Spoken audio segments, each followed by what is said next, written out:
અમદાવાદ શહેરમાં ટ્રાફિક સમસ્યા હળવી કરવા માટે પોલીસ કમિશનર દ્વારા એક વ્યાપક એક્શન પ્લાન તૈયાર કરવામાં આવ્યો છે. ખાસ કરીને એસજી હાઈવે પર ટ્રાફિકને સુવ્યવસ્થિત અને ઝડપી બનાવવા માટે ઉજાલા સર્કલથી વૈષ્ણોદેવી સર્કલ સુધીના માર્ગમાં મહત્વના ફેરફારો કરવામાં આવશે. આ રૂટ પર આવેલા અનેક કટ બંધ કરીને નવા યુ-ટર્ન આપવામાં આવશે, જેથી વાહન ચાલકોને વારંવાર અટકવું ન પડે અને તેઓ સીધા અને સતત ગતિએ ગાંધીનગર તરફ જઈ શકે. હાલમાં આ હાઈવે પર લગભગ 10 જેટલા કટ અને અનેક સિગ્નલો હોવાથી ટ્રાફિક જામની સ્થિતિ સર્જાતી હતી. નવા પ્લાન મુજબ આ અવરોધો દૂર થતાં મુસાફરી વધુ સ્મૂથ બનશે. અંદાજે વાહન ચાલકોને 15થી 20 મિનિટનો સમય બચી શકે છે. તેમજ સિગ્નલ ફ્રી રોડ હોવાને કારણે વાહનોનું એન્જિન ઓછું ચાનું બંધ રહેશે, જેના કારણે ઈંધણની પણ બચત થશે. આ પ્રોજેક્ટ હેઠળ Vaishnodevi, Gota, Sola, Kargil petrol pump, Hebatpur, Thaltej, Karnavati club, Rajpath club, ISKCON 4 રસ્તા અને પ્રહલાદનગર જેવા મહત્વના વિસ્તારોમાં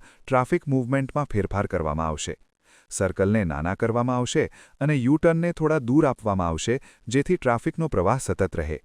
આ ઉપરાંત પૂર્વ અમદાવાદમાં પણ ટ્રાફિક સુધારવા માટે નારોલ-નરોડા નેશનલ હાઈવે નંબર 8 પર કટ બંધ કરવાની કામગીરી હાથ ધરાઈ છે અને સર્કલ ડિઝાઇનમાં ફેરફાર કરવામાં આવી રહ્યા છે.